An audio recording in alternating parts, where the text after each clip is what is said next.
पहला क्वेश्चन, लिखित और अलिखित संविधान के बीच प्रमुख अंतर क्या है? लिखित और अलिखित संविधान के बीच प्रमुख अंतर क्या है? ठीक है, पहला कह रहा है कि लिखित संविधान देश में सभी संवैधानिक विधियों का औपचारिक स्रोत है, जबकि अलिखित संविधान औपचारिक स्रोत नहीं है। देखिए, जब हम बात करते हैं औपचारिक की, तो औपचारिक का मतलब होता है फॉर्मल, ठीक है, और फॉर्मल उसको कहते हैं, जैसे नॉर्मली जैसे हमने पैंट शर्ट पहन रखा है तो इसको हम कहेंगे कि फॉर्मल नॉर्मली, और लेकिन अगर हम ऐसे ही हाफ पैंट पहन के हैं, टी शर्ट पहन के हैं, तो हम ये कह सकते हैं घर वाले कपड़े पहन के हैं तो आप कहेंगे कैजुअल, ठीक है।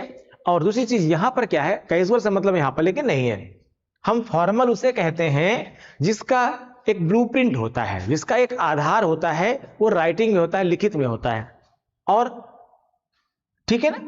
दूसरा, हम औपचारिक अनौपचारिक उसे कहते हैं, ध्यान दीजिएगा, और अनौपचारिक उसे कहते हैं जिसका कोई लिखित आधार नहीं होता है, जिसका कोई ब्लूप्रिंट नहीं होता है। तो यानी फॉर्मल औपचारिक है और इनफॉर्मल क्या कहेंगे, इनफॉर्मल यानी अनौपचारिक, अनौपचारिक, ठीक है। यहां क्वेश्चन क्या कह रहा है, क्वेश्चन कह रहा है लिखित, यहां पर कि लिखित और अलिखित संविधान के बीच प्रमुख अंतर क्या है। पहला कह रहा है लिखित संविधान देश में सभी संवैधानिक विधियों, जितने भी आपकी कॉन्स्टिट्यूशनल लॉ हैं, का औपचारिक स्रोत है, जबकि अलिखित संविधान औपचारिक स्रोत नहीं है। भाई जो लिखित है वो औपचारिक है, और जो अलिखित नहीं है उसके के लिए स्रोत भी ऐसे ही रहते हैं, ठीक है, क्योंकि लिखा ही नहीं है खुद, तो उसका स्रोत कैसे होगा। भाई जो चीज लिखी नहीं, लिखी गई है तो कहीं स्रोत से ली गई है, लेकिन जो चीज लिखी ही नहीं गई है वो किसी स्रोत से कैसे हो सकती है, क्योंकि वो तो बताने के लिए भी नहीं है कि हाँ भाई हम इस स्रोत से लिए गए हैं, ठीक है। जैसे समाज में तरह तरह की परंपराएं होती हैं, अब वो परंपराएं जो है कहीं पर लिखित रूप में आपको मिले या आवश्यक नहीं होती हैं, क्योंकि वो कहीं लिखी भी नहीं गई, बस आपके घर परिवार में वो परंपरा चल रही है, उसको आप फॉलो कर रहे हैं, उसका पालन आप कर रहे हैं, लेकिन वो लिखा भी हो कहीं पर ये जरूरी नहीं होता है। तो ऐसे लिखित संविधान में, लिखित संविधान में क्या होता है, लिखित विधि में क्या होता है, जो लिखा है उस कहीं से लिया गया है, और जो लिया गया है वो भी एक औपचारिक स्रोत है, और स्वयं लिखित संविधान भी क्या होगा, औपचारिक स्रोत होगा। दूसरा कह रहा है लिखित संविधान पूर्णतः संहिताबद्ध होता है, बिल्कुल पूर्णतः संहिताबद्ध की, जैसे मान लीजिए आपका संविधान है, भारत का संविधान, तो उसमें इतने भाग हैं, उसमें इतने अनुच्छेद हैं, इतनी उसमें अनुसूचियां हैं, हर चीज का क्या है, संहिताकरण किया गया है, जबकि अलिखित संविधान नहीं होता है। भाई अलिखित है ना, जब लिखा ही नहीं गया तो संहिताकरण का मतलब कोई कुछ होता ही नहीं है, लेकिन अगर लिखा गया है तब तो संहिताकरण उसका होगा ना। तो फिलहाल मेरे हिसाब से इसमें आंसर क्या होगा, फर्स्ट भी सही है, सेकंड भी सही है, यानी इसमें दोनों बात सही है, इसलिए हम आंसर क्या लगाएंगे, इसमें हम आंसर लगाएंगे सी, यानी फर्स्ट और सेकंड दोनों सही है, ठीक है ना। क्या कह रहा है कि दोनों इसमें फर्स्ट और सेकंड दोनों सही है। नेक्स्ट क्वेश्चन देखते हैं, संसदीय व्यवस्था वाली सरकार वह होती है, संसदीय व्यवस्था वाली सरकार वह होती है, यानी जो पार्लियामेंट्री सिस्टम हमारा है, जिसमें संसद के सभी राजनीतिक दलों का सरकार में प्रतिनिधित्व होता है। नहीं, ये जो है ये तो सेंटेंस गलत होगा, क्योंकि जो सरकार होती है वो सरकार जिस दल का सदन में बहुमत प्राप्त होता है, सरकार उसकी होती है। सभी दल उसमें हो ये जरूरी नहीं होता है, क्योंकि सभी दल मिलकर सरकार नहीं बना सकते हैं, क्योंकि विपक्ष भी तो होगा, यानी सभी पार्टियां एक जैसे मत वाली तो होती नहीं है। जाहिर सी बात है कि सरकार वही होती है, उसी दल की होती है जिसका क्या होता है, संसद में बहुमत होता है, सदन में बहुमत होता है। अब वो एक दल को मिला के, एक दल का अपना खुद का बहुमत हो सकता है, या दो से अधिक दल जो है आपस में मिलजुल करके एक गठबंधन बना करके भी अपना बहुमत साबित कर सकते हैं, ठीक है। तो ये फिलहाल तो सही नहीं है। दूसरा कह रहा है सरकार संसद के प्रति उत्तरदायी होती है और उसके द्वारा हटाई जा सकती है।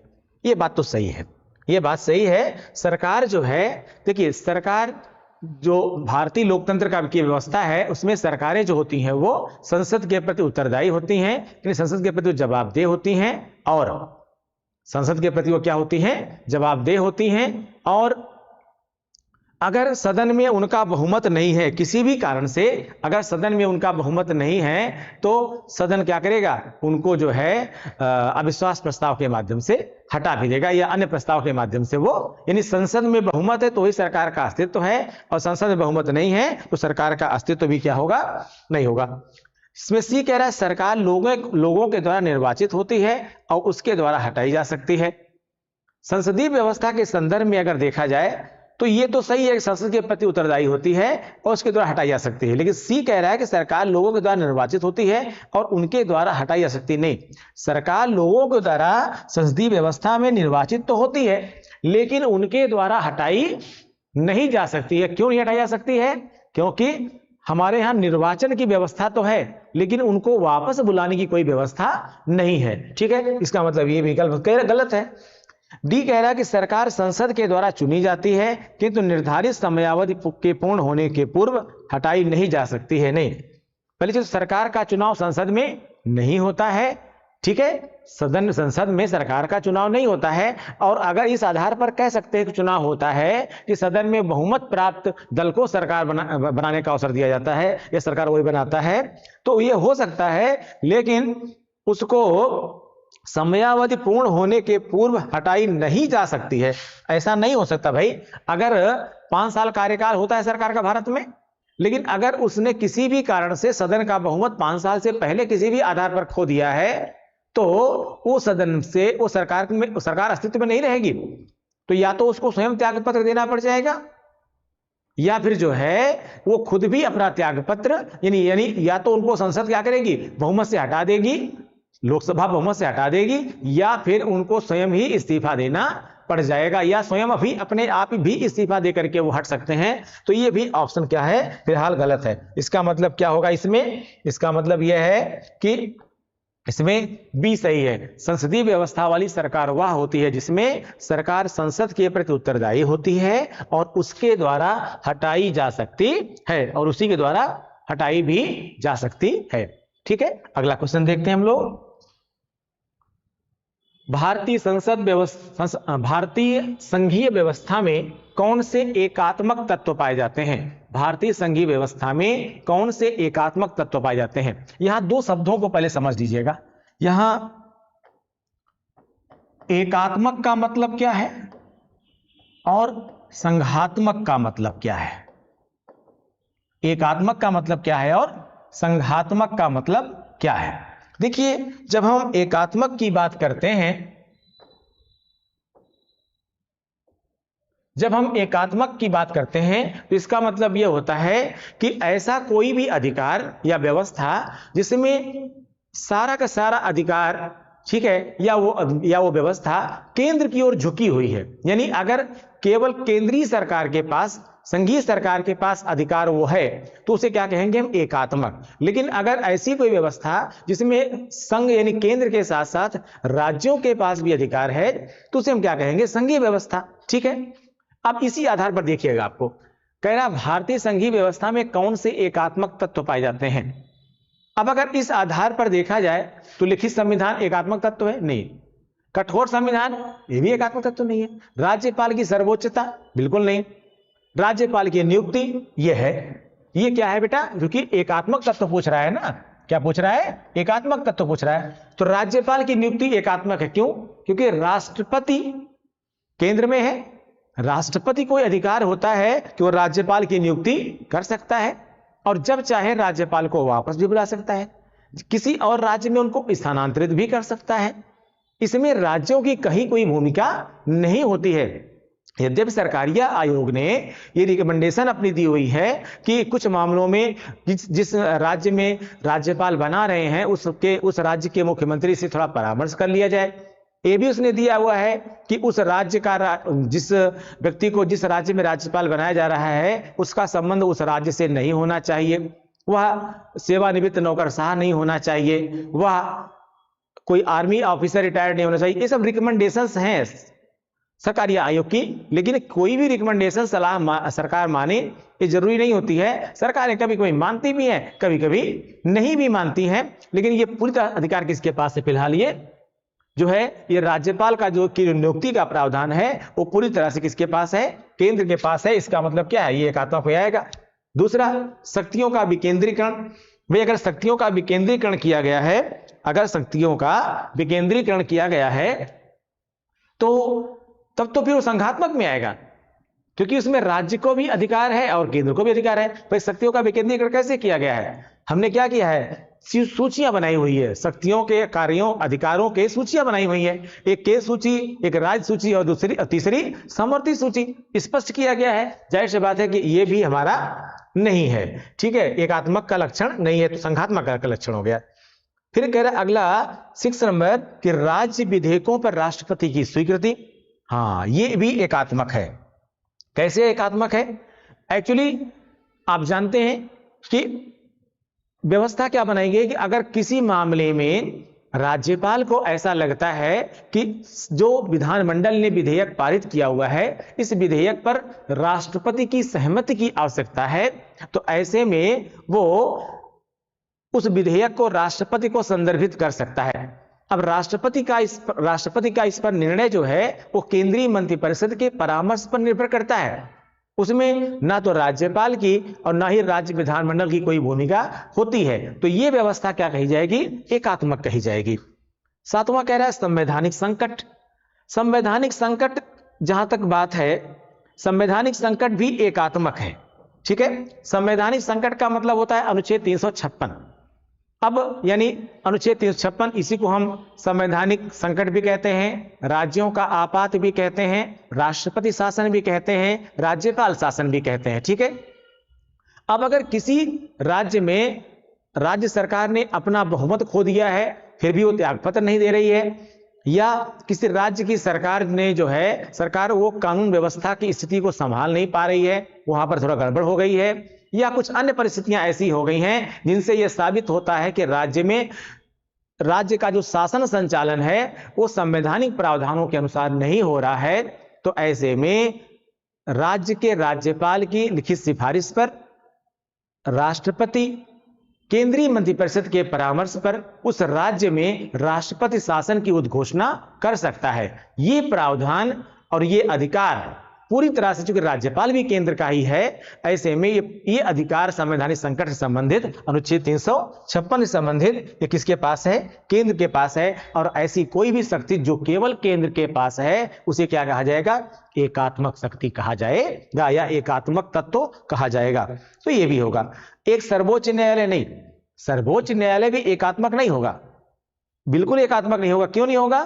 क्योंकि सर्वोच्च न्यायालय पूरे संघ का न्यायालय है, इसीलिए इसको हम क्या कहते हैं? सुप्रीम कोर्ट को फेडरल कोर्ट भी कहते हैं, संघीय न्यायालय भी कहते हैं, संघीय न्यायालय भी कहते हैं। सुप्रीम कोर्ट सभी राज्यों का है, हाई कोर्ट केवल एक राज्य का होता है, या कुछ कंडीशंस पर 2 या 2 से अधिक राज्यों का एक ही हाई कोर्ट भी हो सकता है, लेकिन वो राज्यों के लिए ही होता है। लेकिन सुप्रीम कोर्ट सबके लिए है, तो वो एकात्मक तत्व में नहीं आएगा। जाहिर सी बात है, आंसर क्या हो जाएगा इसमें? 4, 6 और 7, यानी डी आंसर हो जाएगा। क्या हो जाएगा इसमें? डी आंसर हो जाएगा। अगला क्वेश्चन देखते हैं हम लोग। निम्नलिखित में से कौन एक भारत के संविधान का संघीय लक्षण नहीं है? वहां पर एकात्मक तत्व, इससे पहले वाले क्वेश्चन में क्या पूछ रहा था? एकात्मक तत्व की बात कर रहा था, पर अगला क्वेश्चन क्या कह रहा है? निम्नलिखित में से कौन एक भारत के संविधान का संघीय लक्षण, फेडरल कैरेक्टर नहीं है? केंद्र तथा राज्यों के बीच शक्ति का बंटवारा, पूर्ण रूप से लिखित संविधान, इकहरी नागरिकता और स्वतंत्र न्यायपालिका। इकहरी नागरिकता और स्वतंत्र न्यायपालिका। देखिए, अगर हम सिंगल सिटीजनशिप की बात करें तो सिंगल सिटीजनशिप क्या है? सिंगल सिटीजनशिप को हम जो है वो संघीय लक्षण नहीं कह सकते हैं। क्यों नहीं कह सकते हैं भाई? नागरिक, अभी हमने इससे पहले बताया कि संघीय लक्षण का मतलब ये होता है कि उसमें केंद्र के साथ साथ राज्यों को भी शक्तियां प्रदान की गई हो, यानी कह सकते हैं आप कि शक्तियों का विकेंद्रीकरण किया गया हो। लेकिन ऐसी कोई व्यवस्था जिसमें राज्यों के पास वो शक्ति बिल्कुल हो ही ना, तो ऐसा कोई भी लक्षण क्या कहा जाएगा? एकात्मक लक्षण कहा जाएगा, ठीक है ना। तो लेकिन यहां क्या पूछ रहा है? संघीय लक्षण पूछ रहा है। तो संघीय लक्षण क्या है? संघीय लक्षण नहीं है पूछ रहा है भाई, तो नहीं में क्या हो जाएगा, इकहरी नागरिकता, क्योंकि इकहरी नागरिकता के संदर्भ में संविधान के भाग 2 में जिसका जिक्र किया गया है, उस पर राज्यों को कहीं कोई अधिकार नहीं हो सकता है, नहीं है। आप सिर्फ राज्य के निवासी होते हैं, आप एक राज्य के निवासी हैं यानी डोमिसाइल हैं, लेकिन आप भारत संघ के नागरिक हैं, आप नागरिक भारत संघ के हैं, निवासी किसी भी राज्य के हो सकते हैं। और चूंकि आपको भारत में निर्बाध रूप से कहीं पर भी निवास करने की स्वतंत्रता है, तो कहीं पर भी आप जमीन खरीद सकते हैं, कहीं पर भी आवास बना सकते हैं, कहीं के भी आप निवासी हो सकते हैं। लेकिन नागरिकता का प्रावधान बहुत सख्त है, और नागरिकता के प्रावधान के अंतर्गत आप केवल और केवल भारत संघ के नागरिक हो सकते हैं। ये एकात्मक लक्षण है, ठीक है। जबकि क्या पूछ रहा है, संघीय लक्षण नहीं है। तो संघीय लक्षण कौन सा नहीं है, इकहरी नागरिकता, क्योंकि ये एकात्मक लक्षण है। नेक्स्ट क्वेश्चन, राज्य व्यवस्था के संदर्भ में निम्नलिखित में से किस एक को आप स्वतंत्रता की सर्वाधिक उपयुक्त व्याख्या के रूप में स्वीकार करेंगे। क्वेश्चन बहुत बढ़िया कह रहा है, राज्य व्यवस्था के संदर्भ में निम्नलिखित में से किस एक को आप स्वतंत्रता की सर्वाधिक उपयुक्त व्याख्या के रूप में स्वीकार करेंगे। मैं आपको एक चीज क्लियर कर दूं, मेरी कोशिश रहती है कि 20 क्वेश्चन में आपको मैं कम से कम 10 क्वेश्चन 12 क्वेश्चन ऐसे दूं जो फैक्चुअल नहीं है, तथ्यात्मक नहीं है, बल्कि उनका एक एक्सप्लेनेशन है, उनकी एक व्याख्या है, ठीक ठाक व्याख्या है। फैक्चुअल क्वेश्चन, तथ्यात्मक क्वेश्चन में तुरंत आप आंसर दे देंगे, टिट फॉर टैट होता है उसमें, एग्जैक्ट, कुछ आगे पीछे नहीं होता, वो भी हम आपको देते हैं। लेकिन जिन पर व्याख्या होती है, जिन पर एग्जैक्ट आंसर लिखा नहीं होता है या समझ नहीं आता है, एक्चुअली वही क्वेश्चन आपके एग्जाम में फंसते भी हैं, वो आपकी सफलता के निर्धारक होते हैं। इसलिए मैं आपको यहां पर जिक्र कर दूं, किसी वीडियो पर किसी बच्चे ने कमेंट किया था कि सर ज्यादा समय लग जाता है 20 क्वेश्चन सॉल्व करने में। मेरे बच्चों, अगर हम ये कोशिश करते हैं कि 50 मिनट से पहले कर दें, 1 घंटे से पहले जरूर कम से कम वीडियो हो जाए, उसके पीछे ये होता है कि देखिए क्वेश्चन तो आपको कहीं से भी मिल जाएंगे, और हमारे से भी क्वेश्चन मिल जाएंगे। मैंने अभी कहा ना कि कम्युनिटी सेक्शन में क्वेश्चन आपको 4-5 डेली दिए जा रहे हैं, वो क्वेश्चंस तो आपको बहुत मिल जाएंगे बेटा, लेकिन एग्जैक्टली जो एक्सप्लेनेशन है, उसकी व्याख्या है, इसको समझिए। आप इस वीडियो पर, इस चैनल पर केवल टिक टिक टिक टिक क्वेश्चन सॉल्व करने के नहीं आ रहे हैं, बल्कि आप एक क्वेश्चन से 10-15 क्वेश्चन और निकालने के लिए आ रहे हैं, अपने कॉन्सेप्ट को क्लियर करने के लिए आ रहे हैं। हम केवल क्वेश्चन नहीं सॉल्व करा रहे हैं, बल्कि उस क्वेश्चन से रिलेटेड जो कॉन्सेप्ट है, यानी एक तरह से आपको हम पढ़ा भी रहे हैं, जिससे आप समझ सकें कि और क्या चीजें क्या इसके संदर्भ में जुड़ी हुई हैं। डायरेक्ट तो बहुत आसान होता है, एक बोल दिया ये सही है, ये बोल दिया ये सही है, ठीक है। तो क्वेश्चन क्या कह रहा है कि भारत राज्य व्यवस्था के संदर्भ में निम्नलिखित में से किस एक को आप स्वतंत्रता की सर्वाधिक उपयुक्त व्याख्या के रूप में स्वीकार करते हैं। राजनीतिक शासकों की तानाशाही के विरुद्ध संरक्षण ना, या नियंत्रण का अभाव, या इच्छानुसार कुछ भी करने का अवसर, ठीक है। इसका कोई मतलब नहीं है। राजनीतिक शासकों की तानाशाही के विरुद्ध संरक्षण कोई मतलब नहीं होता है, ठीक है। स्वतंत्रता की ये मतलब नहीं है। स्वतंत्रता अगर ये होती तो बहुत पहले चीजें हो जाती। नियंत्रण का अभाव, नियंत्रण तो सबके ऊपर रहता है भाई, नियंत्रण तो होना भी चाहिए। स्वतंत्रता का मतलब ये नहीं होता कि आप नियंत्रण से मुक्त हो गए हैं, आप सब जगह पर नियंत्रित होते हैं, लेकिन युक्त नियंत्रण होते हैं। युक्ति मतलब विधि, और युक्त मतलब अनुरूप, ठीक है। आप विधि के अनुरूप नियंत्रित होते हैं, अकॉर्डिंग टू लॉ आप कंट्रोल होते हैं। अगर अकॉर्डिंग टू लॉ नहीं होगा तो क्या होगा, अगर कोई अकॉर्डिंग टू लॉ कंट्रोल नहीं किया जा रहा है, इसका मतलब क्या हुआ कि भाई आप सड़क पे बाएं चल रहे हैं, अगला सड़क पे दाएं चलेगा, तो एक्सीडेंट हो जाएगा। भाई जाहिर बात, दोनों लेफ्ट चलेंगे तब तो एक्सीडेंट नहीं होगा ना। अब मान लीजिए अमेरिका में सब लोग दाएं चलते हैं, राइट साइड में स्टीयरिंग है, जो है लेफ्ट साइड में स्टीयरिंग है, सब लोग राइट साइड में चलते हैं, तो वहां का सिस्टम है, वो अकॉर्डिंग टू लॉ है उनके। तो स्वतंत्रता का मतलब ये नहीं होता कि आप पूर्ण रूप से स्वतंत्र हैं, कुछ भी करने के लिए स्वतंत्र नहीं। हर स्वतंत्रता क्या होती है, युक्त निर्बंधित होती है, यानी अकॉर्डिंग टू लॉ बाउंडेड होती है। किसी की स्वतंत्रता वहीं तक होती है जहां तक दूसरे की स्वतंत्रता का हस्तक्षेप नहीं होता, ठीक है। जहां आपकी स्वतंत्रता का दूसरे की स्वतंत्रता में, जहां पर आपकी स्वतंत्रता दूसरे की स्वतंत्रता में बाधा बनने लगती हो, वहीं पर आपकी स्वतंत्रता क्या होती है, खत्म होने लगती है, ठीक है। तो ये भी नहीं होगा। सी कह रहा है इच्छानुसार कुछ भी करने का अवसर। कुछ भी कैसे कर सकते हो भाई, तुम कहोगे हम सड़क पर शराब पिएंगे, नहीं कर सकते हो। तुम कहोगे हम सड़क पर बैठ कर नाच रहे हैं, डांस कर रहे हैं, नहीं कर सकते हो। इच्छानुसार कुछ भी, तुम्हारी तो इच्छा कुछ भी करने कर सकती है नहीं, हर चीज अकॉर्डिंग टू लॉ होती है। डी कह रहा है कि स्वयं को विकसित करने का अवसर, यस ये सही है आंसर, स्वयं को विकसित करने का अवसर। क्यों? स्वतंत्रता का मतलब यही है भाई कि आप स्वतंत्र हैं, इसका मतलब आपकी जो काम करने की इच्छा है वो आप करिए, लेकिन वो विधि के अनुरूप रहते हुए। अब जैसे आप स्वतंत्र नहीं, मान लीजिए परतंत्र हैं, आप कुछ पढ़े लिखे हैं, आपके पास दिमाग है, आप कुछ बढ़िया वाला काम करना चाहते हैं, लेकिन आपसे कहा जा रहा नहीं, आप निम्न स्तर का काम इसी को करना पड़ेगा आपको, तो आप स्वतंत्र नहीं हैं। आज क्या है, आपके पास जिस प्रकार की प्रतिभा है और कानून उस कार्य को करने की आपको इजाजत देता है, तो आप उस काम को कर सकते हैं। यानी कोई भी व्यक्ति किसी भी जाति, वर्ग, संवर्ग, क्षेत्र किसी का भी हो, अगर उसके अंदर उस कार्य को करने की प्रतिभा है तब वो उस कार्य को कर सकता है। ठीक है, आइए अगला क्वेश्चन देखते हैं। इसमें डी, इसमें फिलहाल डी सही होगा। अगला क्वेश्चन देखते हैं। सूची 1 को सूची 2 से सुमेलित कीजिए तथा नीचे दिए गए कूट से सही उत्तर का चयन कीजिए। सूची 1 भारत के संविधान के लक्षण, सूची 2 किस देश से लिया गया है, किस देश से इसमें इसको लिया गया है। देखिए इसको,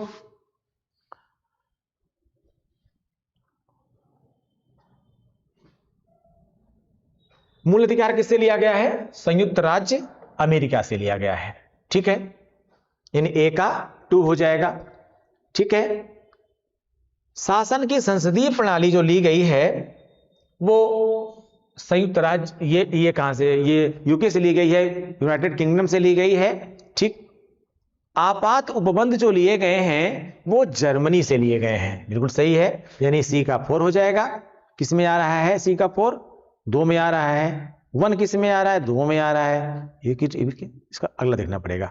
ठीक है, राज्य के नीति शासक तत्व कहां से लिए गए हैं? आयरलैंड से लिए गए हैं। ये आया आंसर डी का 3, और इस ये हो जाएगा आंसर इसका सी। क्या हो जाएगा? ए का 2 हो जाएगा, बी का 1 हो जाएगा, सी का 4 हो जाएगा और डी का 3 हो जाएगा। मूल अधिकार कहां से लिए गए? संयुक्त राज्य अमेरिका से लिए गए। शासन की संसदीय प्रणाली कहां से ली गई? यूके से ली गई। आपात उपबंध जर्मनी से लिए गए, और राज्य के नीति निर्देशक तत्व यानी directive principles of the states कहां से लिए गए हैं? आयरलैंड से लिए गए हैं। आंसर हो जाएगा इसमें सी।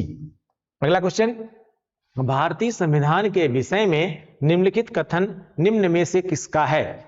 भारतीय संविधान अधिक कठोर तथा अधिक लचीले के मध्य एक अच्छा संतुलन स्थापित करता है। भारतीय संविधान अधिक कठोर तथा अधिक लचीले के मध्य एक अच्छा संतुलन स्थापित करता है। देखिए, भारतीय संविधान को जो है कठोर भी माना जाता है क्योंकि कुछ प्रावधान इसके काफी कठोर है और कुछ मामलों में लचीला है, जैसे संविधान संशोधन ही है। तो अगर साधारण संविधान संशोधन है तो उसको आप सामान्य बहुमत से कर सकते हैं। कुछ संविधान संशोधन ऐसे हैं जिनके लिए आपको 2/3 बहुमत चाहिए होता है, पर कुछ संविधान संशोधन ऐसे भी हैं जिसमें विशिष्ट बहुमत चाहिए होता है, और कुछ ऐसा भी है जिसको आप संशोधित भी नहीं कर सकते हैं। ठीक है, तो कुछ मामले में कठोर है, कुछ मामले में ये लचीला है, और ये स्टेटमेंट है केसी हुएर साहब का। केसी हुएर साहब ने क्या कहा था इसको, कि कुछ मामलों में काफी कठोर है और कुछ मामलों में काफी ये लचीला है। अगला क्वेश्चन देखिए, कथन और कारण का क्वेश्चन है ये। कथन क्या कह रहा है? भारत की संघात्मक संरचना का मुख्य उद्देश्य इसकी बहुआयामी विविधताओं में से एक राष्ट्र का निर्माण करना और राष्ट्रीय एकता को संरक्षित करना था। भारत की संघात्मक संरचना का मुख्य उद्देश्य इसकी बहुआयामी विविधताओं में से एक राष्ट्र का निर्माण करना और राष्ट्रीय एकता को संरक्षित करना था। बिल्कुल, ये बात सही है। भारत की संघात्मक व्यवस्था का वास्तव में मुख्य उद्देश्य क्या है कि जो इसकी तरह, भारत ऐसा देश है जो विविधताओं से भरा हुआ देश है, डाइवर्सिटी इन इंडिया। ठीक है, बट कह रहा है कि एक राष्ट्र का निर्माण करना और राष्ट्रीय एकता को सुरक्षित करना था। Diversity in India but unity in India, unite India. विविधताओं के बावजूद भी क्या है, हम आपस में जुड़े होते हैं। हम विभिन्न जाति, वर्ग, संवर्ग में हैं, अलग अलग क्षेत्र के हैं, अलग अलग नस्ल के हैं, लेकिन इसके बावजूद भी अलग अलग क्षेत्रों में भाषाई आधार पर विविधता, नस्ली आधार पर विविधता, रंग के आधार पर विविधता, हर चीज, बहुत सारी विविधताएं हैं, इसके बावजूद भी क्या है, भारत एक राष्ट्र है, यानी राष्ट्र के आधार पर भारत को एक करना जो है वो काफी आसान है, और क्योंकि इस आधार पर इसको एक किया जा भी सकता है। कारण क्या कह रहा है, विविधताओं के समंजन से, समंजन मतलब मिलने से, एक सशक्त स्ट्रॉन्ग, ना कि कमजोर वीक भारतीय राष्ट्रीयता का निर्माण हुआ है। बिल्कुल ए भी सही है, आंसर होगा इसका ए और आर दोनों सही है, और आर ए की सही व्याख्या है। विविधताएं हैं, लेकिन विविधताओं के मिलने से हमारा जो भारत है वो कमजोर नहीं बल्कि मजबूत हुआ है। भारत की विभिन्न भाषाएं, भारत के अलग अलग प्रकार के लोग, हम समृद्ध भारत हैं। इसका मतलब यह हुआ कि हम विविधताओं से भरे हैं, धर्म की विविधता है, जाति की है, मैंने कहा रंग की है, इसके बावजूद भी एक सशक्त भारत है। और इन आधारों पर भारत में अब तक कभी किसी प्रकार से कोई समस्या भी नहीं आई। बाकी छोटी बड़ी चीजें तो हमेशा हर जगह पर होती रहती हैं। तो ए और आर दोनों सही है, यानी ए सही है और आर जो है भी सही है, और आर ए की सही व्याख्या भी कर रहा है। अगला क्वेश्चन, भारत के संविधान के अधीन निम्नलिखित कथनों में से कौन से कथन सही हैं? भारत के संविधान के अधीन निम्नलिखित कथनों में से कौन से कथन सही है? कौन से कथन सही है? संविधान सर्वोच्च है, बिल्कुल सही है। संविधान क्या है? सर्वोच्च है। भारत में संविधान को सर्वोच्च माना गया है, इससे ऊपर कुछ भी नहीं है, सब कुछ इसी की परिधि में आता है, तो यह सही है। संघ तथा राज्य सरकारों के बीच शक्तियों का स्पष्ट विभाजन है, बिल्कुल। संघ और राज्यों के बीच शक्तियों का स्पष्ट विभाजन है। संघ सूची, राज्य सूची और समवर्ती सूची। संघ सूची में जितने भी विषयों का वर्णन है उन पर कानून बनाने का एकाधिकार किसके पास है? संघ के पास है, यानी केंद्र के पास है। राज्य सूची में जितने भी विषय वर्णित हैं उन पर कानून बनाने का अधिकार किसके पास है? राज्य के पास है, और उस पर राज्य का एकाधिकार भी है। उस पर केंद्र कानून नहीं बना सकता है। उस पर केंद्र कानून तभी बना सकता है जब आपातकाल यानी अनुच्छेद 352 लगा हो, लेकिन वो अधिकार भी असीमित नहीं है। जब आपातकाल वापस हो जाएगा तो राज्य सूची के विषय पर उस समय बनाया गया कानून आपातकाल की समाप्ति के 6 माह पश्चात स्वतः ही समाप्त हो जाता है। ठीक है, तो इसका मतलब, और तीसरा क्या हो गई? समवर्ती सूची। समवर्ती सूची पर दोनों ही कानून बना सकते हैं, लेकिन अगर दोनों के कानूनों में किसी भी आधार पर टकराहट होती है तो केंद्र का कानून ही प्रभावी माना जाएगा, इसमें भी कहीं कोई विवाद नहीं है। ठीक है, तो इसका मतलब कि दूसरा भी सही है। तीसरा कह रहा है संविधान के संशोधनों के लिए विहित प्रक्रिया। वास्तव में नहीं, ये विहित नहीं, विधिक प्रक्रिया है। संविधान के संशोधनों के लिए विधिक प्रक्रिया यानी लीगल प्रोसेस का अनुसरण करना होता है। बिल्कुल, संविधान के संशोधन के लिए जो संविधान में संशोधन की प्रक्रिया बनाई गई है, उस संविधान के संशोधन की प्रक्रिया के लिए ही जो है, संशोधन की प्रक्रिया के अनुसार ही संशोधन क्या हो सकता है? हो सकता है। संविधान के संशोधन की जो प्रक्रिया बनाई गई है वो उसी के हिसाब से संशोधन किया जा सकता है। इसमें चौथा कह रहा है संघ की संसद तथा राज्य विधानसभाएं संप्रभु हैं। संघ की संसद तथा राज्य विधानसभाएं संप्रभु हैं। संघ की संसद और राज्य विधानसभाएं, संघ की संसद संप्रभु है, राज्य की विधानसभाएं भी संप्रभु हैं, लेकिन संप्रभु का मतलब ये नहीं है कि जो चाहे वो कर लें, सब कुछ संविधान के अनुसार ही हो सकता है, इसलिए इसे सही नहीं माना जाएगा। मूल अधिकारों की परिधि को निर्धारित करने के लिए संविधान की उद्देशिका का अवलंब नहीं लिया जा सकता है। नहीं, ये भी गलत है। अवलंब मतलब यहां पर सहारा से मतलब है, ठीक है ना। मूल अधिकारों की व्याख्या करने में के लिए केशवानंद भारती केस में और एसआर बोमई केस में साफ साफ सर्वोच्च न्यायालय ने समझाया है कि अगर मूल अधिकारों की व्याख्या के लिए संदर्भ आता है उद्देशिका का यानी प्रस्तावना का, तो उसका सहारा लिया जा सकता है। ये अलग बात है कि बेरुवाड़ी बाड़ी मैटर में इसका भाग नहीं माना गया था, लेकिन केशवानंद भारती केस और केशवानंद भारती और एसआर बोमई केस में इसको क्या माना गया कि अगर संविधान की व्याख्या के लिए कहीं पर भी जरूरत पड़ रही है, स्पेशली मूल अधिकारों की व्याख्या करने के लिए कहीं पर ऐसा लग रहा है कि प्रस्तावना की सहायता लेनी चाहिए, तो आप ले सकते हैं। ठीक है ना। तो चूंकि कह रहा अवलंब नहीं लिया जा सकता है, इसका मतलब क्या है, ये भी गलत है। तो इसमें क्या सही हो जाएगा, फर्स्ट सेकंड थर्ड किस ऑप्शन में है, इस ऑप्शन में है, डी में है फर्स्ट सेकंड और थर्ड। क्या सही हो जाएगा, फर्स्ट सही है, सेकंड सही है और थर्ड सही है। अगला क्वेश्चन देखते हैं हम लोग। भारत में प्रजातंत्र इस तथ्य पर आधारित है कि, भारत में प्रजातंत्र यानी लोकतंत्र यानी डेमोक्रेसी इस तथ्य पर आधारित है कि संविधान लिखित है, यहां मौलिक अधिकार प्रदान किए गए हैं, जनता को सरकारों को चुनने तथा बदलने का अधिकार प्राप्त है, जनता को सरकारों को चुनने तथा बदलने का अधिकार प्राप्त है, ठीक है, और यहां राज्य के नीति ऐसा तत्व है।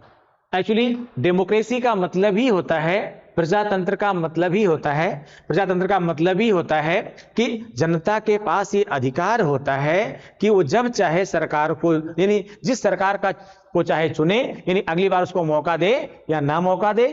दूसरी चीज कि किस सरकार को चुना जाएगा, यानी अगले टेन्योर के लिए कौन सी सरकार आएगी, कौन सी सरकार नहीं आएगी, ये जनता के पास अधिकार है। लोकतंत्र का मतलब ये होता है कि जनता जिसको चाहे अर्श पर बैठाए, जिसको चाहे फर्श पर बैठाए, यानी जिसको चाहे गद्दी पर बैठाए, जिसको चाहे तो वो वापस भी बुला सकती है। तो यहां आंसर क्या हो जाएगा, सी आंसर हो जाएगा।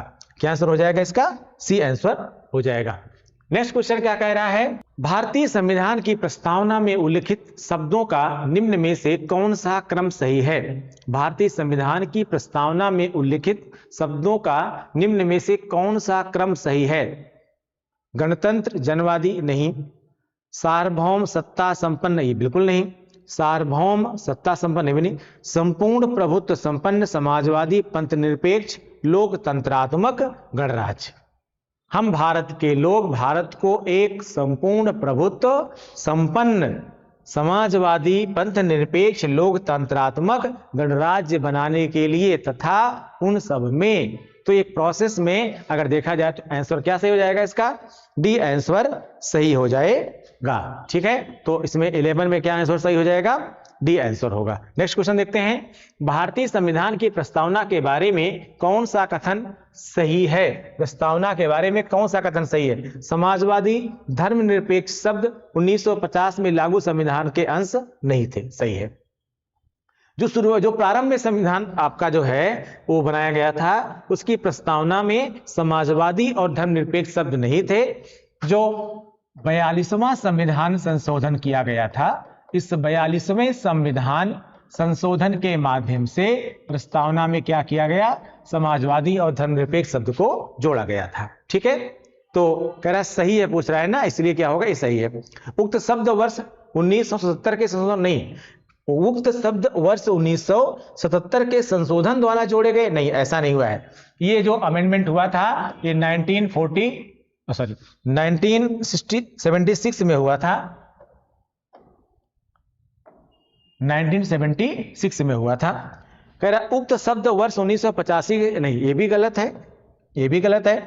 उक्त शब्द संविधान की प्रस्तावना के अंग नहीं है, बिल्कुल ये भी गलत है। तो क्या हो जाएगा इसमें, कौन सा सही है भाई, सही है इसमें ए। तो 12 का आंसर क्या हो जाएगा, ए। अगला क्वेश्चन है, निम्नलिखित शब्दों में से कौन से शब्द 42वें संवैधानिक संशोधन द्वारा प्रस्तावना में जोड़े गए हैं। अभी हमने क्वेश्चन कराया, समाजवाद जोड़ा गया, पंथ निरपेक्षता को जोड़ा गया, और यानी केवल फर्स्ट को जोड़ा गया और थर्ड को जोड़ा गया। आंसर क्या हो जाएगा आपका, बी हो जाएगा। ठीक है, फर्स्ट और थर्ड को जोड़ा गया, समाजवाद को जोड़ा गया था और पंथ निरपेक्षता, इन दोनों शब्दों को क्या किया गया था, जोड़ा गया था। आंसर हो जाएगा इसमें बी। अगला क्वेश्चन देखते हैं, निम्नलिखित में से कौन सा धर आयोग का अधिदेश था। धर आयोग, देखिए भारत में अभी कुछ क्वेश्चंस के पहले हमारी बातचीत आपसे हुई कि भारत राज्यों का संघ है, लेकिन राज्यों का संघ बनाने के में बड़ी मुश्किल भी आई थी।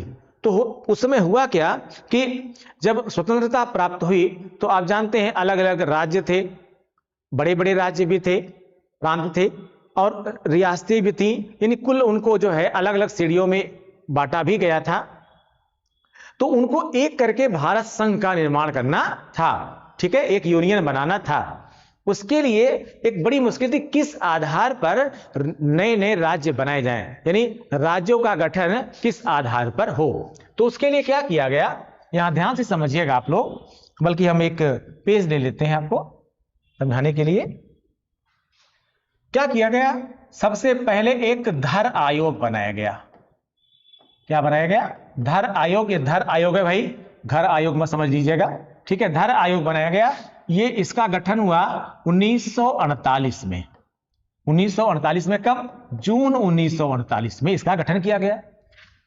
इस आयोग का गठन हुआ था इस आधार पर, यह आधार देखने के लिए कि क्या भाषाई आधार पर राज्यों का गठन हो सकता है।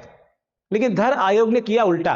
धर आयोग ने कहा कि राज्यों का निर्माण जो है, राज्यों का जो गठन है या निर्माण है, वो किस आधार पर हो, भाषाई आधार पर होना चाहिए, भाषाई आधार पर। ओ सॉरी, क्या कहा इन्होंने कि राज्यों का गठन वो प्रशासनिक आधार पर होना चाहिए। किस आधार पर, प्रशासनिक आधार पर होना चाहिए।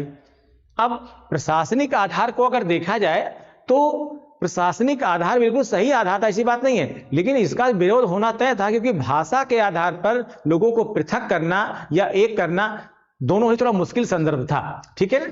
तो ऐसे में जब इन्होंने कहा कि इनका गठन किया गया था यह आधार देखने के लिए कि क्या भाषाई आधार पर राज्यों का गठन हो सकता है, लेकिन इसने किया क्या, उल्टा एक प्रकार से कहा कि प्रशासनिक आधार पर राज्यों का निर्माण होना चाहिए। तो अल्टीमेटली क्या की गई, दिसंबर 1948 में, दिसंबर एक कमेटी बनी, उसको कहते हैं जेबीपी कमेटी, ठीक है, जेबीपी समिति, ठीक है। ये कब बनी, ये बनी दिसंबर 1948 में, यानी जून के बाद 48। तो रिपोर्ट आ गई उसकी, उसी की रिपोर्ट के आधार पर क्या बनी, जेबीपी समिति। जेबीपी समिति का मतलब है जवाहरलाल नेहरू, वल्लभ भाई पटेल और पट्टाभी सीतारमैया। जे का मतलब जवाहरलाल नेहरू, वी का मतलब वल्लभ भाई पटेल और पी का मतलब पट्टाभी सीतारमैया। तो इसको क्या कहा गया, इन तीनों को मिलाकर समिति बनाई गई, जेबीपी समिति। इस समिति ने क्या किया, अपनी रिकमेंडेशन में क्या कहा कि भाषाई आधार पर, भाषाई आधार पर राज्यों का निर्माण होना चाहिए, ठीक है।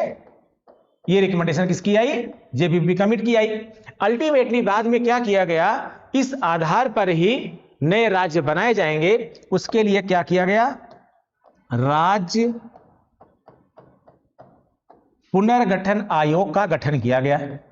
राज्य पुनर्गठन आयोग का गठन किया गया और यह गठन हुआ था 1953 में, 1953 में हुआ।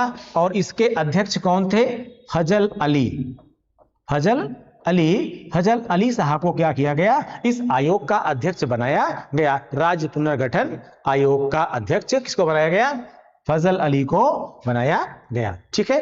तो यहां क्वेश्चन क्या पूछ रहा था, क्वेश्चन कह रहा है निम्नलिखित में से कौन सा धर आयोग का अधिदेश था, राज्यों के वर्गीकरण का अध्ययन या संस्तुति देना कि क्या राज्यों का पुनर्गठन भाषाई आधार पर किया जा सकता है, यही आंसर सही होगा, ठीक है ना। फिर केंद्र राज्य संबंधों का अध्ययन करना या परीक्षण करना कि क्या मद्रास नगर को आंध्र में, नहीं कुछ नहीं, क्या होगा इसमें, बी आंसर होगा। अगला क्वेश्चन क्या कह रहा है, भारत के संविधान के किस भाग में हम नागरिकता से संबंधित प्रावधानों को पाते हैं। भारत के संविधान के किस भाग में हम नागरिकता से संबंधित प्रावधानों को पाते हैं।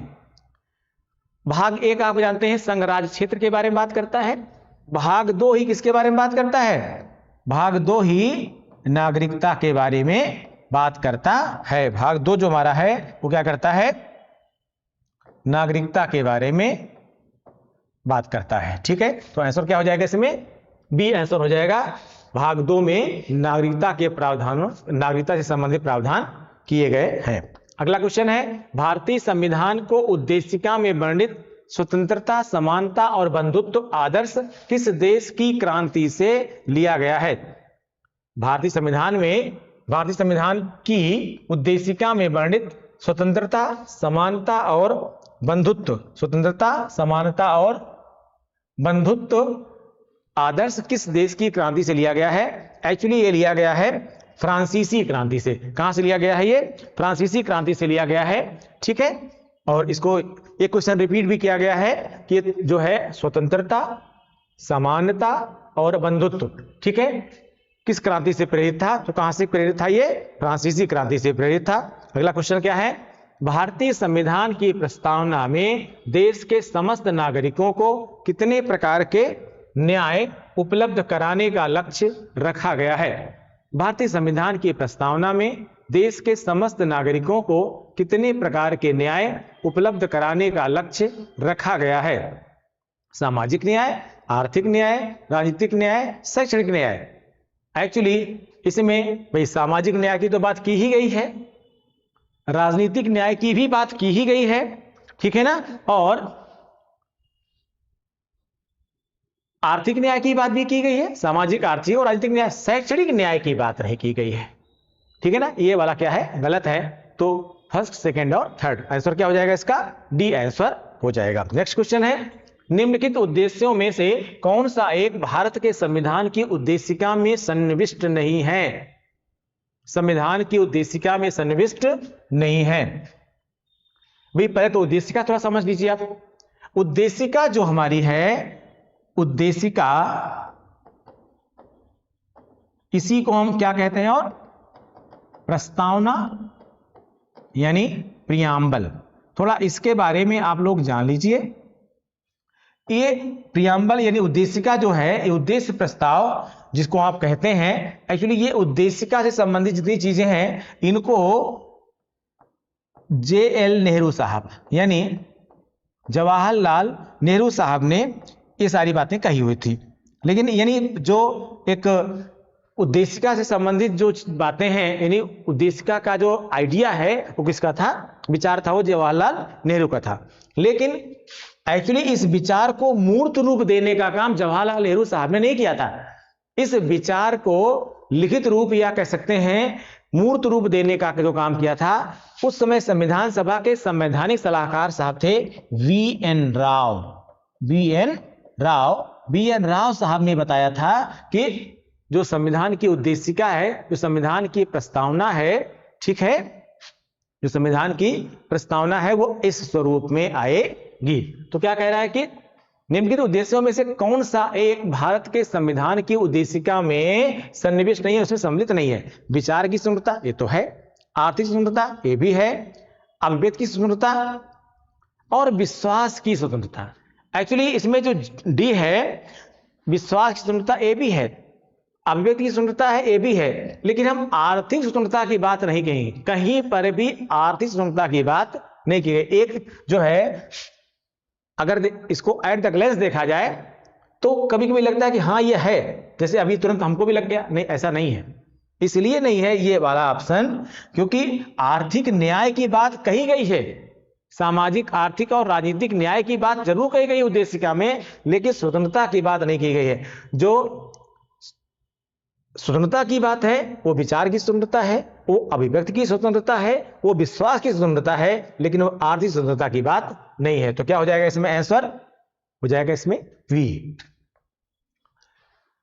अगला क्वेश्चन है, भारतीय संविधान की प्रस्तावना में जिन आदर्शों एवं उद्देश्यों की रूपरेखा दी गई है उनकी आगे व्याख्या की गई है। भारतीय संविधान की प्रस्तावना में जिन आदर्शों एवं उद्देश्यों की रूपरेखा दी गई है उनकी आगे व्याख्या की गई है। मूल अधिकारों के अध्याय में, राज्य के नीति निर्देशक तत्वों के अध्याय में, सी कह रहा मूल अधिकारों, राज्य के नीति निर्देशक तत्वों एवं मौलिक कर्तव्यों में, और डी कह रहा है संविधान के पाठ में कहीं नहीं। एक्चुअली अगर देखा जाए तो जितना भी बातें कही गई हैं वो उद्देशिका में, उनको पहली चीज तो मूल अधिकार में स्थान दिया गया है। लेकिन मूल अधिकार तो तभी मिलेंगे जब इस तरह से राज्य अपनी नीतियां बनाएगा। तो और राज्य कैसी नीतियां बनाएगा उसको निर्देशित करने वाले तत्व ही क्या कहलाते हैं? राज्य के नीति तत्व। तो जाहिर सी बात इसमें भी आ जाएंगे। और साथ में मौलिक कर्तव्य, क्योंकि मौलिक कर्तव्य आप जानते हैं मूल संविधान में नहीं था, 42वें संविधान संशोधन के माध्यम से इसको भी जोड़ा गया था, ठीक है ना। और लेकिन मूल जो 42वें में अमेंडमेंट हुआ था उसके माध्यम से केवल 10 मूल कर्तव्यों को जोड़ा गया था। बाद में इसमें एक कर्तव्य और जोड़ दिया गया, तो अब कितना हो गए? 11 मूल कर्तव्य हो गए। 11 मूल कर्तव्य हो गए। ठीक है, तो किसमें है? आंसर हो जाएगा इसका सी। जितनी भी बातें प्रस्तावना में यानी उद्देशिका में यानी प्रियम्बल में कही गई हैं, उन उद्देश्यों की रूपरेखा मूल अधिकारों में दी गई है, राज्य के नीति निर्देशक तत्वों में दी गई है और मौलिक कर्तव्यों में दी गई है। नेक्स्ट क्वेश्चन देखते हैं। निम्न में से कौन सा कथन सही नहीं है? भारतीय संविधान का उद्देश्य प्रस्ताव जवाहरलाल नेहरू द्वारा रखा गया था। बी है भारतीय संविधान का उद्देश्य प्रस्ताव डॉक्टर भीमराव अंबेडकर द्वारा रखा गया था। सी कह रहा है एच.सी. मुखर्जी को संविधान सभा के रूप में निर्वाचित किया गया था। तो सही ए भी है कि भारतीय संविधान का उद्देश्य प्रस्ताव जवाहरलाल नेहरू साहब ने रखा था, बिल्कुल सही है ये। भारतीय संविधान का उद्देश्य प्रस्ताव डॉक्टर भीमराव अंबेडकर द्वारा रखा गया था, ये गलत है, क्योंकि अगर जवाहरलाल नेहरू साहब ने रखा था तो अंबेडकर साहब कैसे हो सकते हैं। दूसरा, एच.सी. मुखर्जी को संविधान सभा के रूप में, संविधान सभा के सदस्य के रूप में निर्वाचित किया गया था, ये भी सही है। डॉक्टर सत्येंद्र सिन्हा को संविधान सभा का अंतरिम अध्यक्ष के रूप में, संविधान सभा के अंतरिम अध्यक्ष के रूप में निर्वाचित किया गया था, ये भी सही है, क्योंकि इनको पहले अंतरिम अध्यक्ष बनाया गया था और बाद में क्या किया गया? डॉक्टर राजेंद्र प्रसाद को स्थायी अध्यक्ष के रूप में निर्वाचन किया गया था, ये भी सही है। पूछ क्या रहा है? सही नहीं है, तो आंसर क्या हो जाएगा इसका? बी वाला आंसर हो जाएगा। क्या हो जाएगा इसमें? बी आंसर हो जाएगा। ये क्या है? सही नहीं है। ठीक है, आप मिला लीजिएगा इसकी आंसर शीट, ये आपकी आंसर शीट